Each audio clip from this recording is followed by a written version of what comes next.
Keesokan harinya, Slamet merasa tubuhnya lemas. Ia menceritakan kejadian itu kepada teman-temannya, tetapi anehnya, mereka semua mengaku tidak mendengar apa-apa semalam. Bahkan Wawan, yang tenda kecilnya berada di sebelah Slamet, hanya tertawa dan berkata, "Mungkin lo mimpi buruk, Matt." Tapi Slamet tahu, itu bukan mimpi, dan itu baru permulaan. Jika kamu punya cerita menyeramkan sesuai pengalaman kamu, ataupun hasil karya kamu, email ke kami. Halo guys, kembali lagi dengan Mr. Roar. Kali ini, saya akan menceritakan sebuah kisah yang diceritakan langsung oleh seorang pendaki bernama Slamet.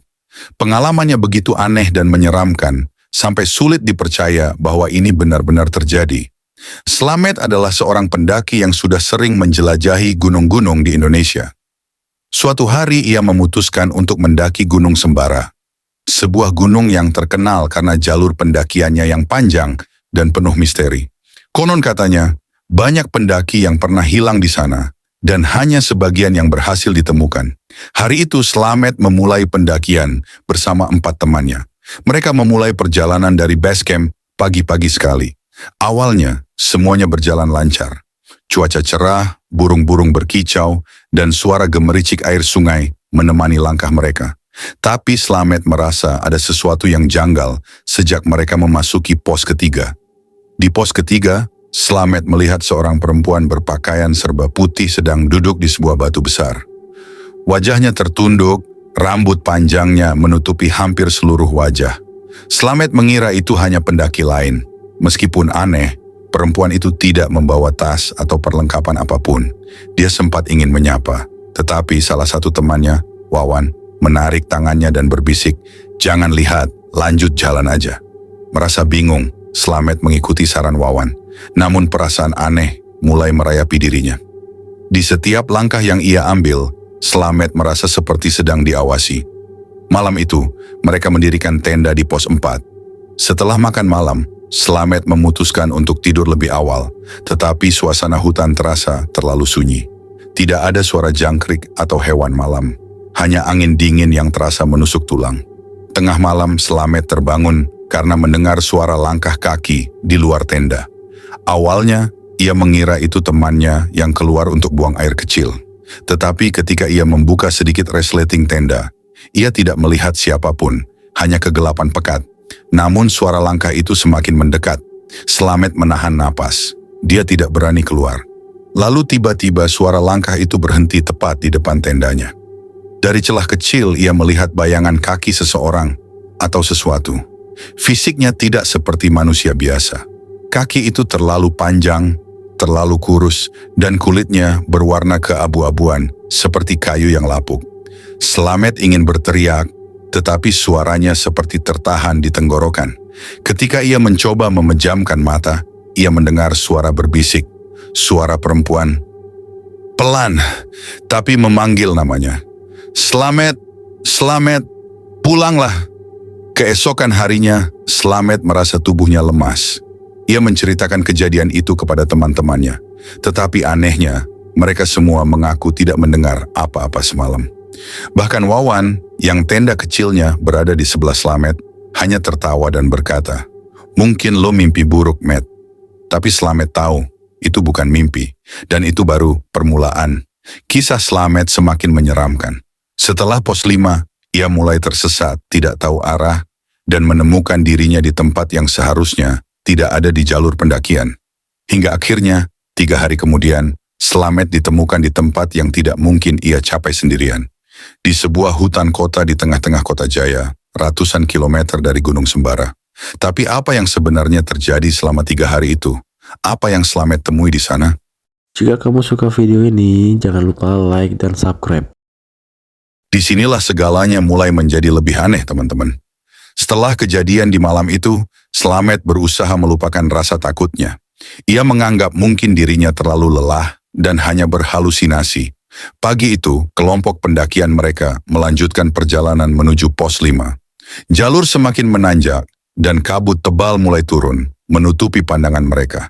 Tambahkan suara langkah berat di tanah lembab dan suara napas pendaki. Ketika sampai di pos 5, Slamet mulai merasa berbeda. Kepalanya terasa berat dan suara di sekitarnya, suara teman-temannya berbicara, suara burung, semuanya terdengar seperti jauh sekali. Ia merasa seperti sedang berjalan di dalam mimpi, tapi ia tetap melangkah, mengikuti rombongannya. Hingga akhirnya, di sebuah percabangan jalur, Slamet melihat sesuatu yang membuatnya berhenti seketika. Di antara pepohonan yang gelap dan berkabut, ia melihat seorang perempuan berpakaian putih yang sama seperti malam sebelumnya. Kali ini perempuan itu berdiri, menatapnya dari kejauhan. Wajahnya masih tertutup rambut panjang, tapi ada sesuatu yang membuat Slamet tak bisa mengalihkan pandangan. "Slamet, sini!" Suara itu terdengar jelas, seperti berbisik di telinganya. Slamet merasa tubuhnya bergerak sendiri. Ia melangkah pelan, semakin mendekati sosok itu, meskipun otaknya berteriak untuk berhenti. "Matt, mau kemana?" Suara Wawan membuyarkan lamunannya. Slamet tersadar dan melihat sekeliling. Sosok perempuan itu sudah hilang. Gue kayaknya ngelihat sesuatu," jawab Slamet dengan suara gemetar. Wawan menepuk bahunya. "Jangan aneh-aneh, Matt. Jalannya bareng aja." Slamet menurut, tapi sepanjang perjalanan menuju pos 6, ia merasa ada sesuatu yang terus mengikutinya. Dari sudut matanya, ia sering menangkap bayangan seseorang berjalan di antara pepohonan. Di pos 6, mereka memutuskan untuk beristirahat sebentar. Slamet duduk di sebuah batu besar sambil meminum air. Tapi tiba-tiba, dunia di sekitarnya menjadi sunyi lagi. Slamet menoleh. Teman-temannya sudah tidak ada. Bahkan, tenda mereka yang sebelumnya terlihat jelas juga menghilang. "Wawan? Andi?" Slamet berteriak, tetapi hanya gema suaranya sendiri yang menjawab. Ia berlari ke arah jalur yang mereka lewati. Tapi anehnya, jalur itu seperti berubah. Pohon-pohon yang sebelumnya jarang, kini berdiri rapat seperti membentuk tembok. Slamet mulai panik. Ia berjalan cepat, bahkan berlari, berharap bisa menemukan teman-temannya. Tapi semakin jauh ia berjalan, semakin asing tempat itu terlihat. Jalan setapak yang biasa dilalui pendaki kini berubah menjadi tanah, berlumpur dengan akar-akar pohon yang mencuat seperti tangan. Lalu ia mendengar suara itu lagi. "Slamet, pulanglah!" Ia menoleh cepat ke belakang. Perempuan itu berdiri hanya beberapa meter darinya sekarang. Kali ini wajahnya terlihat pucat, mata hitam kosong, dengan senyuman yang terlalu lebar hingga ke pipi. Slamet berlari sekuat tenaga, tapi suara perempuan itu terus terdengar di telinganya, seperti mengikuti setiap langkahnya. "Pulanglah, Matt, pulang!" Slamet tidak tahu berapa lama ia berlari, hingga akhirnya ia tersandung dan jatuh. Kepalanya terbentur batu, dan semuanya menjadi gelap. Ketika ia membuka mata, Slamet tidak lagi berada di gunung. Ia terbangun di tengah hutan yang asing. Pohon-pohonnya lebih tinggi, udara terasa lebih lembab, dan tidak ada tanda-tanda jalur pendakian. Slamet mencoba mencari tahu di mana ia berada, tapi semua terasa salah. Ia menemukan jejak-jejak kaki, tetapi anehnya, jejak itu bukan milik manusia. Mereka terlalu besar, seperti cakar makhluk buas. Dan saat itulah Slamet menyadari bahwa ia benar-benar tersesat. Ia sudah tidak lagi berada di Gunung Sembara, tetapi entah di mana, di tempat yang tidak seharusnya ia datangi. Apa yang sebenarnya terjadi pada Slamet? Bagaimana ia bisa berpindah tempat begitu saja? Dan siapa perempuan itu? Jika kamu suka video ini, jangan lupa like dan subscribe. Slamet terbangun di hutan yang sama sekali tidak ia kenali. Langit di atasnya gelap, meskipun ia yakin belum malam. Hanya ada kabut tebal yang menggantung rendah, membuat pandangan Slamet tidak lebih dari 5 meter. Ia mencoba mengingat bagaimana bisa sampai di sana, tapi hanya ada bayangan samar tentang perempuan berwajah menyeramkan yang terus memanggil namanya. Slamet bangkit perlahan. Kepalanya sakit akibat benturan tadi, tapi rasa sakit itu tidak seberapa dibandingkan rasa takut yang merayap di hatinya. "Di mana aku?" gumamnya pelan, suaranya nyaris tenggelam oleh kesunyian hutan. Ia memutuskan untuk berjalan, berharap menemukan jalan keluar atau setidaknya tanda-tanda kehidupan. Tapi semakin jauh ia melangkah, semakin aneh tempat itu terasa. Pohon-pohon di sana terlalu besar, terlalu tua, seperti sudah ada di sana selama ratusan tahun. Ada akar-akar yang menjalar di permukaan tanah, membentuk pola-pola aneh seperti simbol yang belum pernah Slamet lihat sebelumnya. Dan lalu Slamet mendengar suara itu lagi. "Slamet, pulanglah!" Tubuhnya menegang. Ia menoleh ke belakang, tapi tidak ada siapapun di sana. Yang ada hanya kabut yang semakin tebal. Dengan hati-hati, Slamet melangkah lebih cepat. Namun setiap kali ia merasa sudah menjauh dari suara itu, suara tersebut kembali terdengar, lebih dekat, lebih jelas. Akhirnya, ia sampai di sebuah area yang sedikit terbuka. Di sana, ia melihat sesuatu yang membuat darahnya membeku. Sebuah pondok kayu kecil berdiri di tengah-tengah hutan itu. Pondok itu tampak tua dan rapuh, seolah-olah tidak ada yang pernah tinggal di sana selama puluhan tahun. Tapi dari dalam pondok, ada cahaya redup yang berkedip-kedip, seperti api lilin yang hampir padam. Slamet ragu-ragu, akalnya mengatakan untuk menjauh, tapi entah kenapa kakinya bergerak sendiri, melangkah mendekati pondok itu. Saat ia mencapai pintu, ia mendengar suara lain. Kali ini, suara tawa pelan, seperti anak kecil yang sedang bermain. "Halo!" Slamet memanggil, suaranya gemetar. Pintu pondok itu terbuka sedikit dengan suara berderit, tapi tidak ada yang keluar dari dalamnya. Dengan napas tertahan, Slamet memberanikan diri masuk. Begitu ia melangkah ke dalam, aroma aneh menyeruak ke hidungnya. Bau campuran tanah basah, kayu lapuk, dan sesuatu yang amis. Di tengah ruangan itu, ada sebuah meja kecil. Di atas meja, terdapat sesuatu yang membuat Slamet mundur selangkah. Itu adalah tas carrier miliknya. Ini nggak mungkin, gumam Slamet, matanya membelalak. Ia yakin tasnya masih ada di tenda bersama teman-temannya. Bagaimana tas itu bisa ada di sini? Dengan tangan gemetar, ia membuka tas tersebut. Di dalamnya ada barang-barangnya, jaket, botol air, dan sebuah buku catatan yang tidak ia kenali. Slamet membuka buku itu. Halaman-halaman di dalamnya penuh dengan tulisan tangan yang aneh, seperti simbol-simbol yang sama dengan pola akar di luar. Namun pada salah satu halaman, ia menemukan sesuatu yang membuat tubuhnya menggigil. Di sana tertulis, "Kamu sudah dipilih, jangan kembali." Slamet membanting buku itu, lalu berlari keluar dari pondok. Namun begitu ia keluar, ia menyadari sesuatu yang mengerikan. Hutan itu berubah. Pohon-pohon yang tadi berdiri kokoh kini terlihat membungkuk ke arahnya, seperti mencoba menangkapnya. Kabut semakin tebal, dan Slamet merasa seperti sedang dikepung oleh sesuatu yang tidak terlihat. Ia berlari sekuat tenaga, tidak peduli ke arah mana. Tapi suara itu kembali terdengar, lebih keras, lebih menyeramkan. "Slamet, pulanglah, kamu milik kami sekarang." Lalu, dari sudut matanya, ia melihat sesuatu bergerak cepat di antara pepohonan. Itu bukan manusia, tapi bentuknya samar, seperti bayangan hitam besar dengan mata merah yang menyala. Slamet terus berlari hingga ia tidak bisa merasakan kakinya lagi. Namun saat ia hampir kehilangan harapan, ia tiba-tiba melihat cahaya di kejauhan. Cahaya itu seperti lampu jalan, sesuatu yang tidak seharusnya ada di tengah hutan ini. Dengan sisa tenaganya, ia berlari menuju cahaya itu. Dan tiba-tiba, semuanya gelap. Ketika Slamet membuka matanya, ia mendapati dirinya tergeletak di pinggir jalan besar. Di sekelilingnya, terlihat gedung-gedung tinggi yang asing. Di kejauhan, ia mendengar suara kendaraan dan orang-orang. Slamet sadar ia tidak lagi berada di Gunung Sembara. Ia sekarang berada di tengah kota Jaya, ratusan kilometer dari tempat ia memulai pendakiannya. Tapi bagaimana ia bisa sampai di sana? Dan mengapa semua barangnya, termasuk tas carrier yang tadi ia lihat di pondok, kini ada di sampingnya? Cerita Slamet belum selesai. Apa yang sebenarnya terjadi di hutan itu? Siapa perempuan yang terus memanggil namanya? Dan apa arti pesan di buku catatan itu? Jika kamu suka video ini, bantu like, subscribe, dan komen ya. Slamet duduk di trotoar, terengah-engah. Ia tidak tahu bagaimana bisa berada di kota Jaya, kota besar yang jaraknya ratusan kilometer dari Gunung Sembara. Orang-orang yang lewat memandangnya dengan tatapan aneh, tetapi tidak ada yang mendekat. Bajunya kotor, tubuhnya lemah, dan pikirannya dipenuhi pertanyaan yang tidak bisa ia jawab.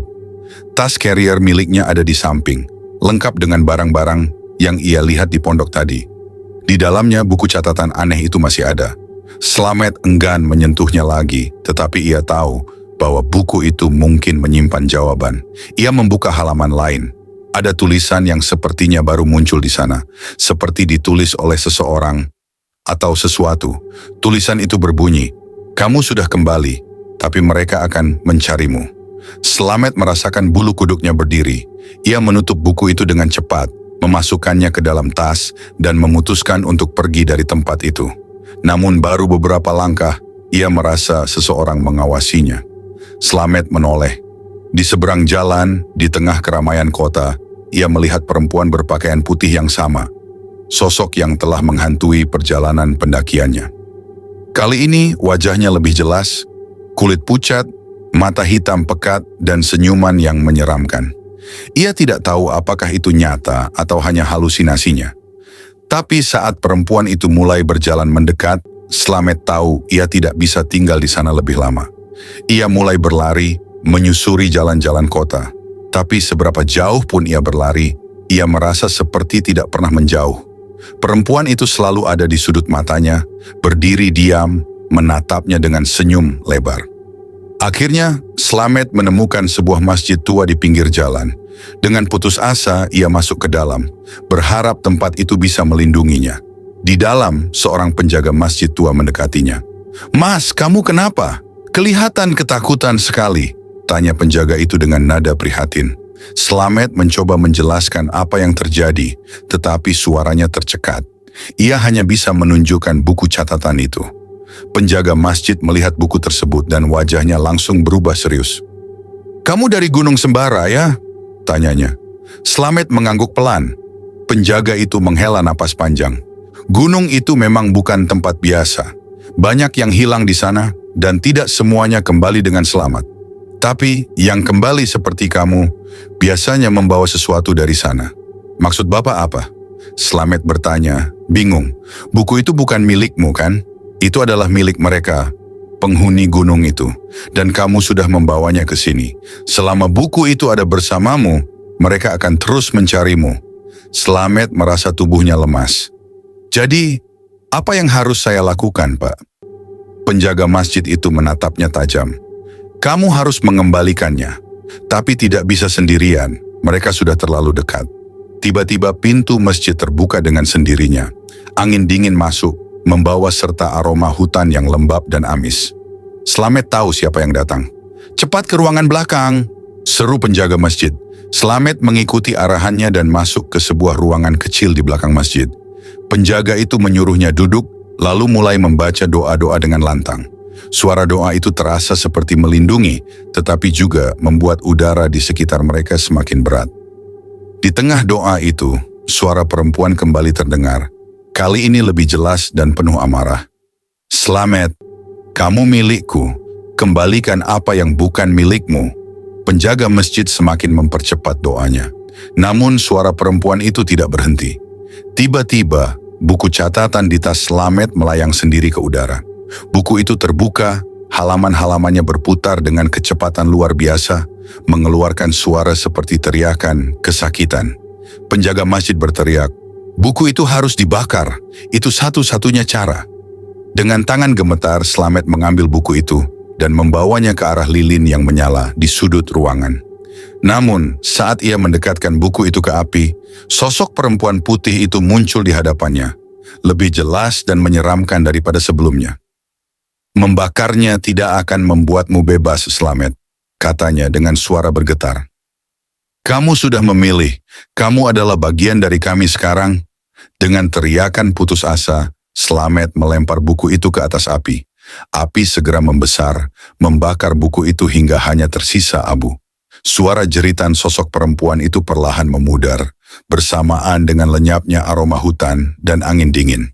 Slamet jatuh terduduk, tubuhnya lemah, tetapi ia merasa beban besar telah terangkat dari pundaknya. Penjaga masjid menepuk pundaknya dengan pelan. "Kamu sudah selamat. Untuk sekarang. Tapi ingat, jangan pernah kembali ke gunung itu. Mereka tidak akan lupa." Slamet meninggalkan masjid dengan perasaan campur aduk. Ia tahu hidupnya tidak akan pernah sama lagi. Setiap malam ia masih bermimpi tentang hutan itu, tentang sosok perempuan yang memanggil namanya. Dan di dalam mimpinya ia selalu mendengar pesan terakhir yang sama. "Kami akan menunggumu, Slamet,